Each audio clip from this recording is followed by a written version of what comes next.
سبحان اللہ وبحمدہ سبحان اللہ العظیم سبحان اللہ وبحمدہ سبحان اللہ العظیم نحمدہ ونصلی علی رسولہ الکریم اما بعد فاعوذ باللہ من الشیطان الرجیم بسم اللہ الرحمن الرحیم۔ ہم میں سے ہر ایک کی خواہش ہے کہ اللہ تعالی ہمیں جنت نصیب فرما دے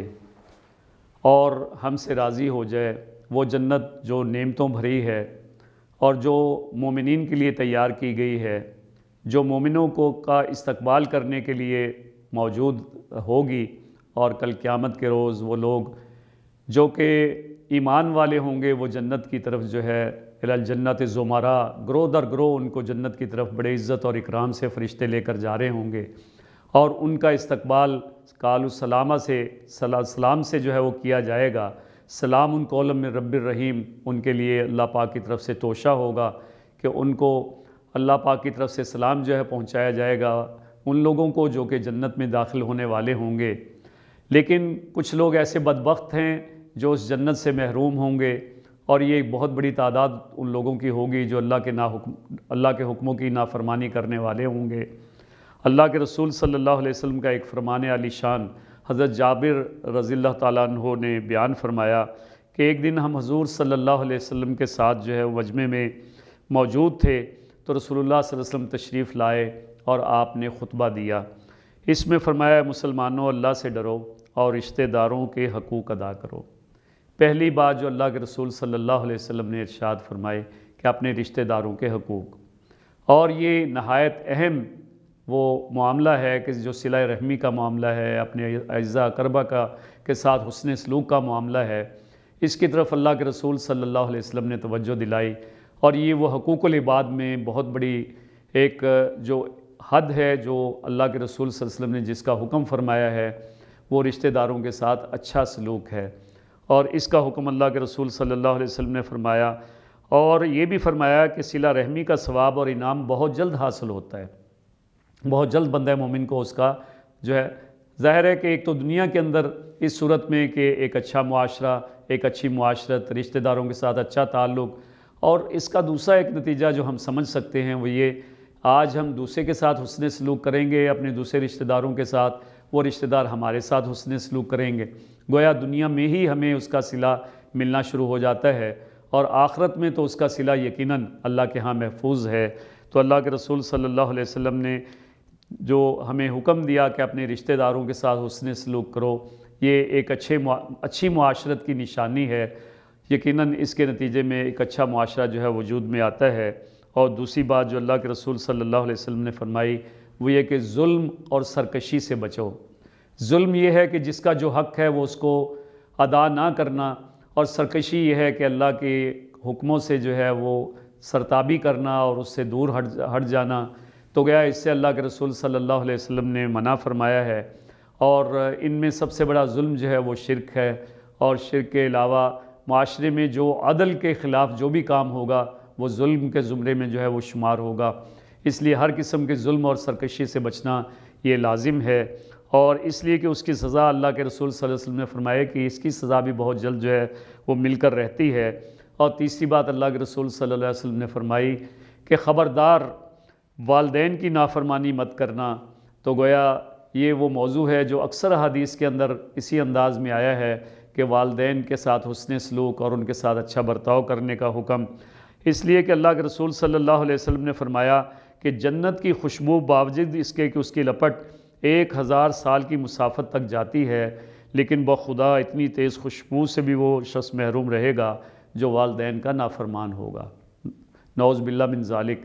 یعنی ایسی جنت جس کی خوشبو 1000 سال کی مسافت سے آتی ہو، تو گویا وہ شخص جنت سے اتنا دور کر دیا جاتا ہے جو والدین کا نافرمان ہے کہ 1000 سال کی مسافت کے باوجود وہ شخص اس جنت کی خوشبو کو نہ پا سکے گا۔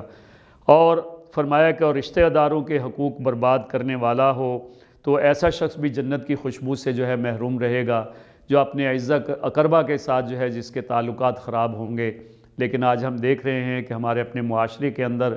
ہم ساری دنیا میں پیار محبت بانٹتے پھرتے ہیں، لیکن اپنے بھائی بند، اپنے اعزا اقربا، اپنے قریبی عزیز، ان کے ساتھ ہمارا تعلق نہ بعض اوقات واجبی سا ہوتا ہے، اور اکثر اوقات شریکہ اور قبیلہ بنا کر ہم ان کے ساتھ جو ہے اپنے تعلقات بگاڑے رکھتے ہیں، اور یقیناً یہ اللہ اور اللہ کے رسول کے احکام کی واضح طور پہ خلاف ورزی ہے، اور اس کا نتیجہ اللہ کے رسول صلی اللہ علیہ وسلم اس جنت سے محرومی کی صورت میں ارشاد فرما رہے ہیں۔ اور اگلی بات جو اللہ کے رسول صلی اللہ علیہ وسلم نے فرمائی کہ بوڑھا زانی یہ بھی جنت کی خوشبو کو نہیں پا سکے گا، اس لیے کہ یہ اتنا بڑا جرم ہے کہ جو اللہ اور اللہ کے رسول کی نگاہ کے اندر جس کا نتیجہ جہنم کی صورت میں اور اللہ کی جنت سے دوری کی صورت میں نکلے گا۔ اور پھر وہ شخص جو کہ تکبر کرتا ہے، اور جس کے بارے میں فرمایا وہ شخص جو اپنا اپنا تہ بند ازار جو ہے وہ تکبر کی وجہ سے ازراہ تکبر جو ہے ٹخنوں سے نیچے تک پھیلاتا ہے، یعنی اس کے اندر وہ غرور اور فخر ہے جس کی بنا پہ وہ اپنے لباس کو اس انداز میں پہنتا ہے کہ جس کے اندر فخر اور غرور جو ہے اور تکبر جو ہے اس سے جھلکتا ہو، اور یقیناً اللہ کو تکبر پسند نہیں ہے۔ تکبر صرف اللہ کے لیے جو ہے وہ روا ہے، اللہ کے سوا کسی کے لیے روا نہیں ہے کہ وہ تکبر کرے اور اپنی بڑائی کے اندر جو ہے وہ مبتلا ہو۔ تو اس لیے ان کے بارے میں فرمایا کہ ایسے لوگ جو تکبر اور نخوت کے اندر جو ہے وہ مبتلا ہوں گے وہ جنت کی خوشبو سے محروم رہیں گے، اور اس لیے کہ بڑائی اور اقتدار صرف اللہ رب العالمین کے لیے ہے، وہی اس بات کا جو ہے مستحق ہے کہ اس کی بڑائی کو تسلیم کیا جائے، اسی کے تکبر کو جو ہے تسلیم کیا جائے، اس کے علاوہ کسی کا تکبر اللہ کے ہاں قابل قبول نہیں ہے۔ تو گویا یہ وہ چھوٹی چیزیں ہیں جو معاشرے میں بہت بڑی بن جاتی ہیں، اور ان کو اگر زندگی میں اختیار کیا جائے تو معاشرہ ایک بہترین معاشرہ بن جاتا ہے، اس لیے کہ اس معاشرے میں لوگ ایک دوسرے کے حقوق ادا کرنے والے ہوتے ہیں، اور اللہ کے خوشنودی کے لیے وہ یہ سارے معاملات کر رہے ہوتے ہیں، اور یقیناً اس کے نتیجے میں وہ جنت میں جانے والے بن جاتے ہیں۔ لیکن ان چیزوں کے نہ کرنے سے اور ان معاملات سے دوری کا نتیجہ جو ہے وہ جنت سے محرومی کی صورت میں نکلتا ہے۔ اللہ تعالی ہمیں توفیق دے کہ ہم وہ کام کریں کہ جس کے نتیجے میں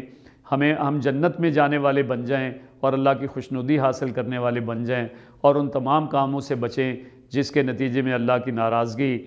اور اللہ کی جنت سے دوری جو ہے وہ مقدر بن جائے۔ اللہ تعالی ہم سب کا حامی و ناصر ہو۔ وآخر دعوانا الحمدللہ رب العالمین۔ اللہم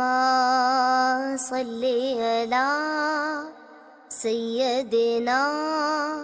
محمد وعلی آلہ وصحبہ وسلم۔ اللہم صلی علی سیدنا محمد